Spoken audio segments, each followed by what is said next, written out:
Hello and welcome to the Customer Management IQ podcast series. I'm Gina Scanlon. Customer Management IQ is a forum for sharing ideas, best practices, and solutions with an emphasis on peer-to-peer communication within the business community and beyond. Please visit us at customermanagementiq.com. I'm here today to speak with Chris Carrington, President and CEO at Alpine Access, about the importance of cultural communications between the employee and the customer, specifically in-house representatives. Chris has 27 years of experience in business services and has doubled the size of Alpine Access since joining in 2006. Hi, Chris. Gina, how are you doing today? I'm good. How are you? I'm doing great. Thank you. Glad to be on your show. Yes, thank you for joining us. Chris, first I'd like to ask you a little bit about Alpine Access. What's your clientele base, what's your revenue, and how many employees do you manage? Sure. Well, Alpine Access got its start back in 1998. We originally started as a virtual customer care company, and that's what we are today, 12 years later. What I mean by that is all of our employees, with the exception of a small handful, actually work from the comfort of their home and take customer service calls from home, serving clients in the Fortune 100. So today, some 12 years later, we have more than 3,000 employees across the United States answering calls for financial services, retail, telecom, and high tech, clients like Office Depot, Abercrombie & Fitch, and many other large financial institutions. Great. And what are some of the key components in providing equally successful customer service when your call center reps are based in their homes as opposed to an office? What's really important is out of the gate is having the right proven business processes to support your employees at home. So many of us get used to having an office and practicing all of our business within an office. And so therefore, when you take the work out of the office and into the home, how do you support that? As example, recruiting. Most people are used to having someone come into their lobby, fill out an application, maybe come back a few days later for a face-to-face interview, walk around the office, things like that. In the virtual process, in the virtual world, all of our applications are filled out online, and we use sophisticated computer systems to actually walk our applicants through the process and concluding the interview by one-to-one interview over the phone. So we never get to meet our employees face-to-face. So being able to do business in that world versus the traditional office world, you need to have the right business processes in place. Right, and could you maybe give us an example of one of those business processes? Well, outside of the recruiting process, which is different, once you're accepted for employment and matched to supporting a customer, say in the financial services industry, it's how you would be trained. Once again, in the physical world of an office, people are used to coming into a building with a physical classroom with maybe 15 to 25 chairs in the classroom and an instructor standing up front, flipping through some overheads or some PowerPoints and having a group conversation, 1 to 25. In the virtual world, it's very different. People still come to class, but it's a virtual classroom. It's a multimedia classroom where we integrate voice, video, data, and chat, so that students still come together into a virtual classroom connecting on the web, where not only the instructor leads, but as everyone's connected via VoIP headsets, they actually get to talk back not only with the instructor, but all of their other co-students can hear themselves. They also actually get to share their desktops with each other so that they can all see each other's desktops. So as they do role plays and go through system learning, they can see how one person does that versus another. And then we can actually break down the room virtually into, say, 5 smaller groups of 4 students each so they can get more practice. Something you couldn't really do in a single large classroom because everyone's in the same classroom. So once again, similar concepts except all done virtually. Right, and since you don't see these people face-to-face, could you give us an idea of the selection process that goes on during hiring for these roles? Absolutely. The selection process is simple, but it is very, very competitive. To put it in perspective, last year 250,000 people applied to Alpine Access for jobs at our company, and we only hired about 2,500. So you can see it's about 1 to 2% of the people who apply.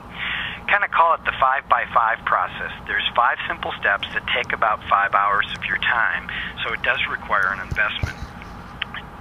Step 1 is you'll apply. You'll fill out a traditional application, although all online, so nothing in paper.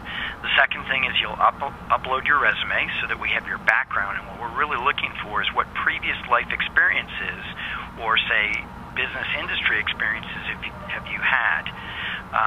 Step 3 is you'll take a battery or a series of tests that will be testing your internet proficiency, your ability to work with information, and look into your personality a bit to understand who you might be best matched to support from a customer standpoint.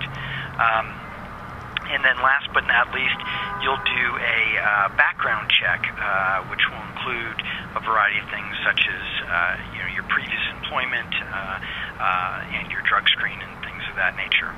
All through the process, you'll have a chance also to look and get an opportunity of a real-life job preview of what it's like to work from home. And Chris, what are some of the major challenges, would you say, when training home-based reps?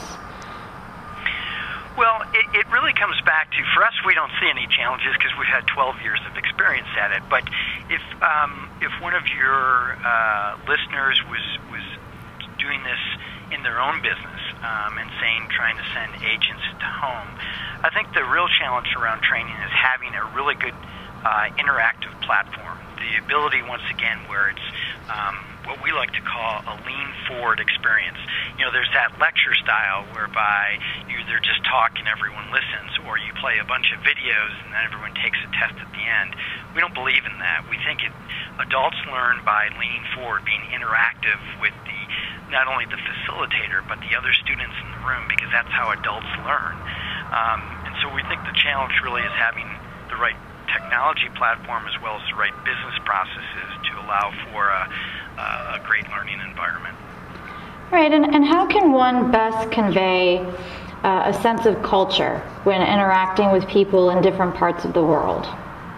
Well, this is a big question in today's society, right, is the cultural connection between the agent themselves and the customer that's calling in for the service. And I think we've really kind of gone guardrail to guardrail of course, all calls used to be onshore. Many of those calls have gone offshore, and now we're seeing it swing back the other way where a lot of calls are coming back onshore again. And I think what it really comes down to is culture should come naturally. It shouldn't be forced. Culture is something that we all acquire through decades of life, not in days or weeks in a training class.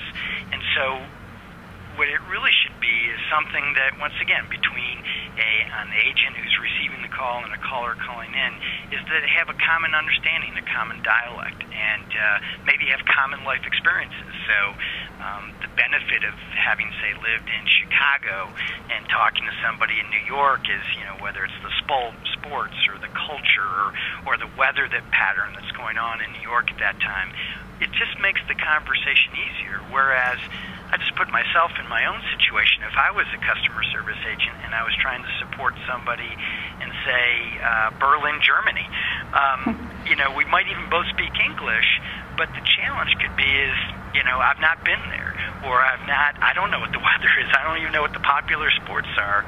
And so now the conversation is a little bit more clumsy, a little bit more clunky, and it's hard to make that really strong personal connection. Right.